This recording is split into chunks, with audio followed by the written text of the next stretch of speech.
The sky was silent for the last time. In less than an hour, that silence would be torn apart by fire steel and screams the moment when one empire gambled everything and awakened a sleeping giant. This isn't just history. It's the sound of the world holding its breath and then shattering forever. If you're watching this right now, hit that like button, subscribe to WW2 Secrets, and tell me in the comments. Where were you when you first heard this story? Because tonight, we're going back to December 7th, 1941. The day humanity learned what happens when pride meets power. The night before the world changed, the North Pacific was a wasteland of wind and ice. On the deck of the aircraft carrier, Akagi, Lieutenant Zenji Abe, stood alone, his face numb from the cold, his heart burning with something far sharper doubt. Beneath his flight jacket, close to his heart, was a letter to his wife, and a small lock of his hair, a farewell written not in words, but in silence. In the traditions of the samurai, a warrior leaves behind a piece of himself for the funeral he will never attend. Abe had done exactly that. The men around him moved like ghosts, engineers, tightening bolts by lantern-light deck crews, whispering prayers to their ancestors' pilots, tracing circles in the frost with their boots. The air smelled of oil and snow, of purpose and fear. The Akagi's engines groaned softly below deck like a sleeping beast ready to wake. Somewhere a radio operator muttered a verse from the Hagakure. The way of the warrior is death. Abe closed his eyes and thought of home, of rice fields, glimmering in the morning mist, of his wife, hanging laundry in the garden, unaware that the next dawn would belong to fire. He told himself this was duty. He told himself that Japan's destiny was to rise, that the gods had blessed their empire. But somewhere deep inside, an unspoken question cut through all the noise. What if we are wrong? For months, he had been told that America was weak, lazy, soft, a nation without spirit. Yet Abe had studied their machines, seen their ships, heard whispers of their vast factories. He knew the truth. Yamamoto knew courage could win battles, but only steel could win wars. Above him, the stars vanished behind a rolling fog. The fleet's lights dimmed to nothing. 6 carriers now drifted beneath the storm, like hunters in the dark, invisible, silent, and waiting. The world slept, and none knew that in less than 24 hours, those same men would ignite a fire that would burn across the Pacific for years. Zenji Abe looked into the mist one last time. Somewhere beyond it lay Pearl Harbor and the point of no return. He pressed his letter against his chest and whispered a prayer, not for victory, but for forgiveness. The road to Pearl Harbor did not begin with confidence. It began with desperation, the slow suffocation of an empire running out of breath. By mid-1941, Japan was surrounded. President Roosevelt had frozen all Japanese assets in the United States. Britain and the Dutch East Indies joined him, cutting off the last veins of oil that kept Japan's empire alive. Overnight, 4 out of every 5 barrels vanished. The Navy, proud, modern, built to rule the Pacific, suddenly had an expiration date. 18 months of fuel. Maybe less if war came. Every commander knew the truth: when the tanks ran dry, the empire would too. In Tokyo, the air was thick with rage and fear. Newspapers shouted about betrayal by the West. But behind closed doors, the arguments were not of pride. They were of survival. Generals drew maps across the South Pacific, their fingers trembling, not from excitement, but from panic. Japan's armies had conquered half of Asia, yet without oil, they could not move an inch. At the heart of this storm stood Admiral Yamamoto, the reluctant gambler. He had walked the streets of Boston, studied at Harvard, played poker with American officers. He knew their factories, their optimism, their bottomless resources. And he knew with dreadful clarity that war with America was suicide. To fight the United States, he once warned, is to awaken a sleeping giant and fill him with terrible resolve. But Yamamoto was a servant of his emperor. His warnings were ignored. Politicians in Tokyo spoke of destiny and divine mission, of Japan's sacred right to lead Asia. The militarists called hesitation weakness. Faith in victory became a religion. So Yamamoto did what soldiers do. When orders crush reason, he obeyed. He began to design a strike so bold it bordered on madness. One single devastating blow that might shatter American will before it could rise. If Japan could destroy the Pacific Fleet, seize the oil fields of the Dutch East Indies, and dig in across the South Pacific, perhaps they could force Washington to negotiate. It was a fantasy, but in 1941, fantasies were all Japan had left. As winter fell over the Empire factory, sirens howled through Tokyo nights. Pilots trained until their bodies broke. The drums of war were beating not out of glory, but out of fear of silence. November 26, 1941. The sea was steel gray and endless when the order came. Set sail. 6 aircraft carriers, Akagi Kaga, Soryu, Hiryu, Shokaku, and Zuikaku slid from Hitokapu Bay into the freezing Pacific, their decks heavy with 414 aircraft, and the weight of a nation's last hope. No one spoke of home anymore. Every man aboard knew what this meant. There would be no turning back. The fleet vanished into the storm, sailing north into waters so brutal that even the gulls avoided them. The wind howled like a living thing clawing at the decks. For 2 weeks they traveled in absolute silence. No radio, no light, no word to the outside world. They became ghosts invisible beneath the clouds, guided only by faith and the steady hand of Admiral Chuichi Nagumo. Below deck, pilots polished their goggles, adjusted their scarves, and scribbled farewell lines in notebooks they would never send. Some drew tiny maps of Hawaii from memory. Others practiced torpedo angles in the air with their hands, eyes closed, whispering the sequence like a prayer. The smell of kerosene and salt water filled the corridors. Even laughter, when it came, sounded like defiance against the fear they dared not name. Yamamoto's plan was brutally simple: strike first, strike hard, and cripple the American Pacific Fleet before it could strike back. It was a gambler's move conceived not from arrogance, but necessity. In his private journal, he wrote that he would run wild for 6 months, and after that, I have no confidence. On Akagi's deck, Lieutenant Zenji Abe felt the tension coil inside his chest like a spring. He had led practice runs over Kagoshima Bay for months, flying so low his propellers cut trails in the water.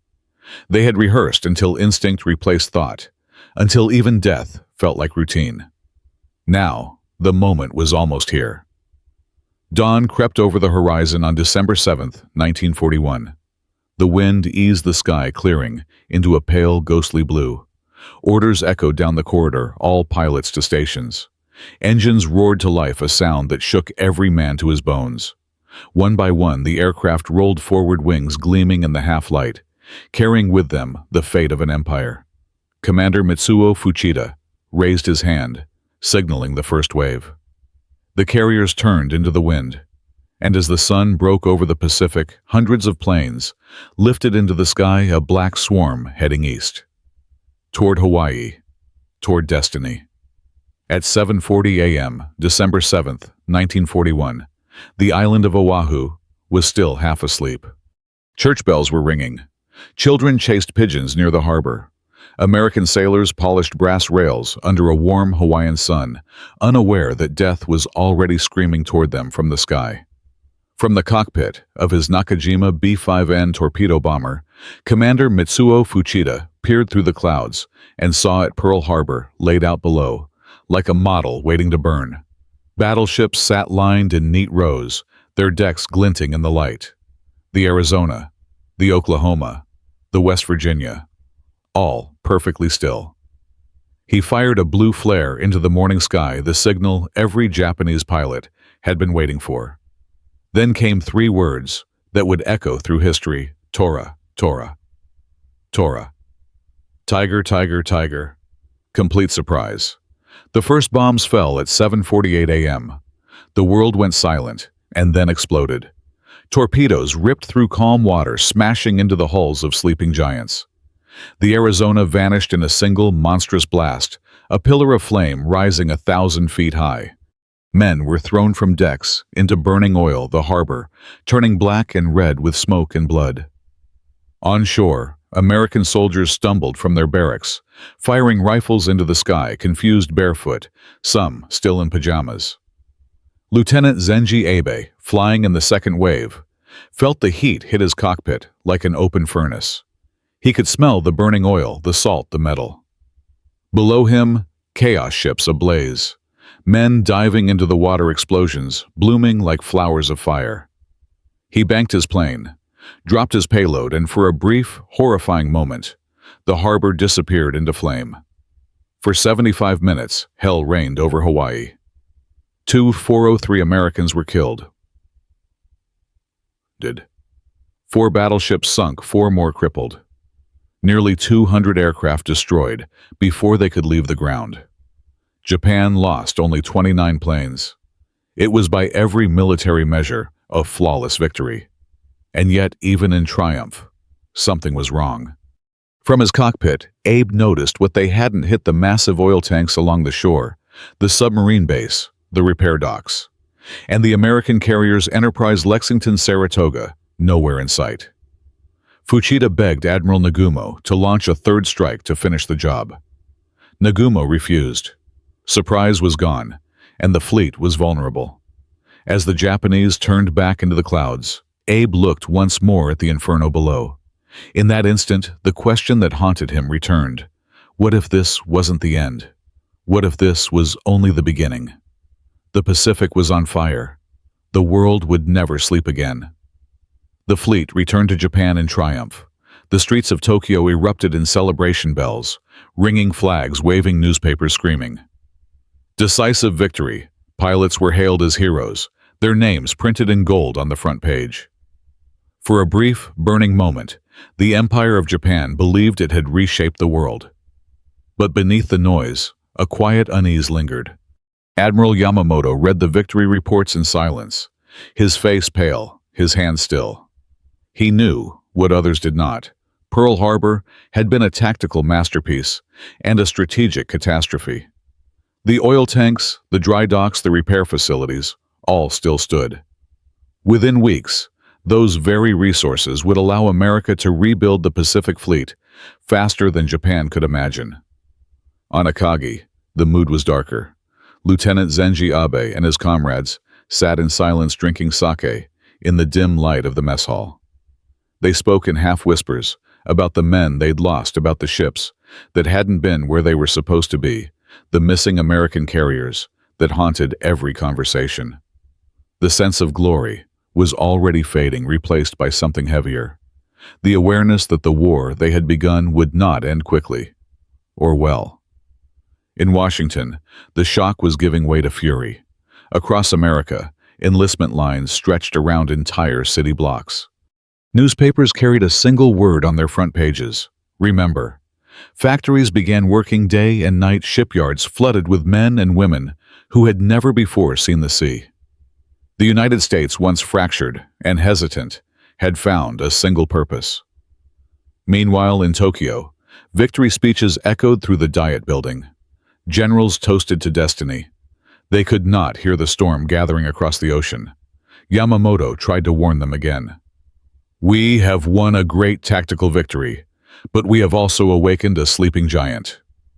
His words fell like pebbles into a roaring river, swallowed, ignored. On the decks of the returning carriers, sailors lined up in the cold, staring into the horizon. Abe clutched his leather flight cap in his hands, the smell of burnt oil still clinging to it. He thought of the faces in the water, the flames rising from Pearl Harbor, and felt no triumph. Only a deep, hollow silence. He knew what few around him yet understood. Japan had not won the war that morning. It had only bought time that would soon run out. What followed was not war as the world had known it.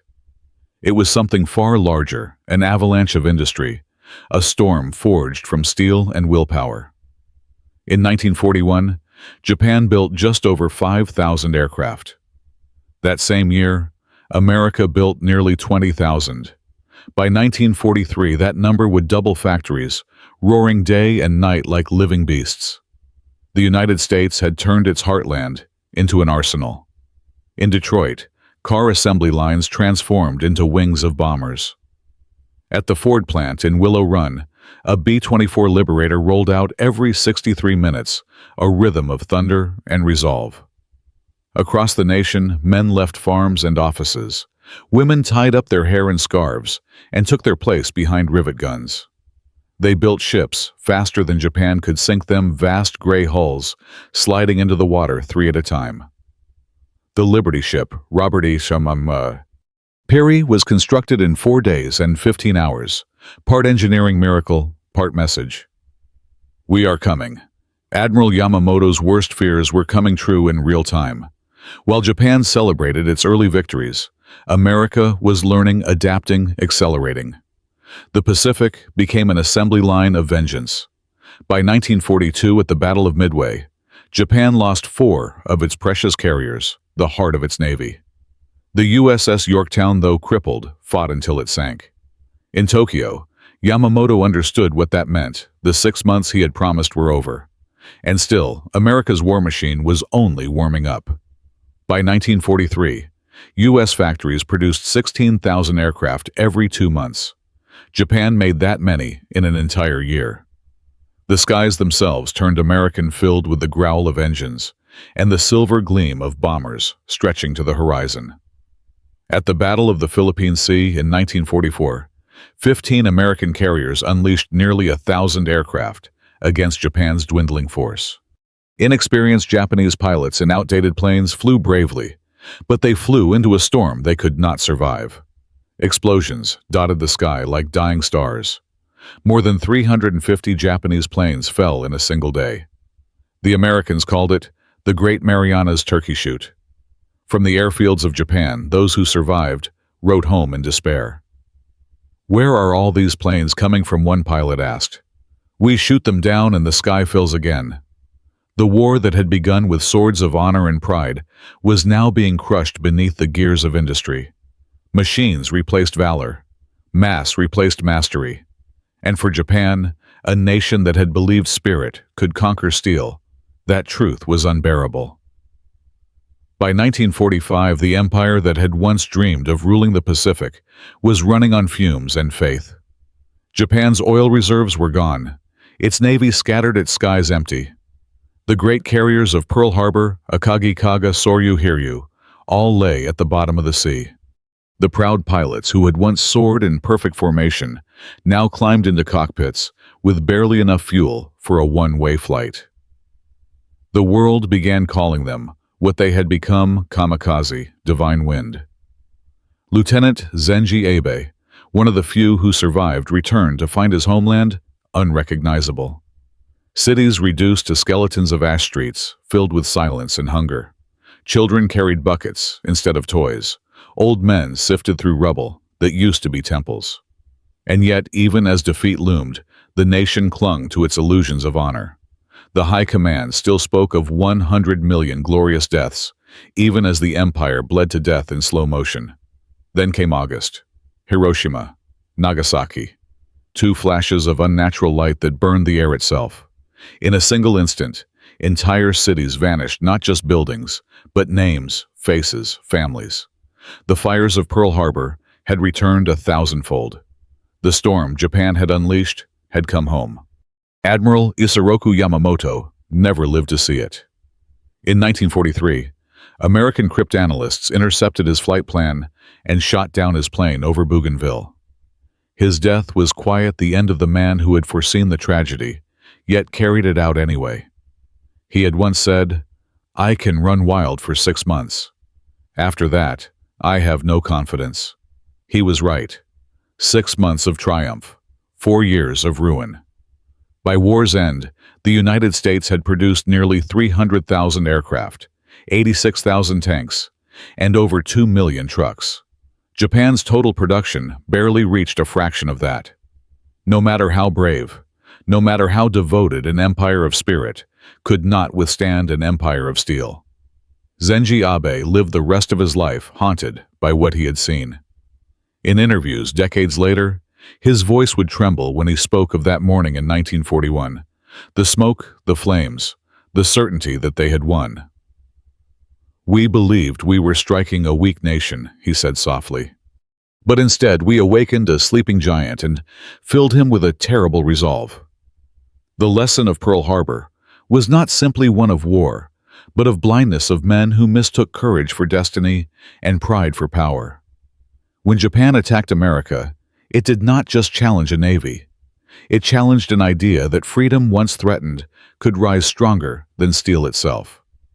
The Pacific grew quiet again. But that silence was not peace. It was remembrance, a reminder whispered through history. Those who awaken giants rarely live to see them rise. When I think about Pearl Harbor, I don't just see ships and explosions. I see the faces behind them. Young men who believed they were writing the first chapter of victory, but instead began the last chapter of an empire. It reminds me how easily courage can turn into tragedy when guided by pride, and how history's greatest lessons are written in the cost of human lives. The attack on Pearl Harbor wasn't only the day America entered the war.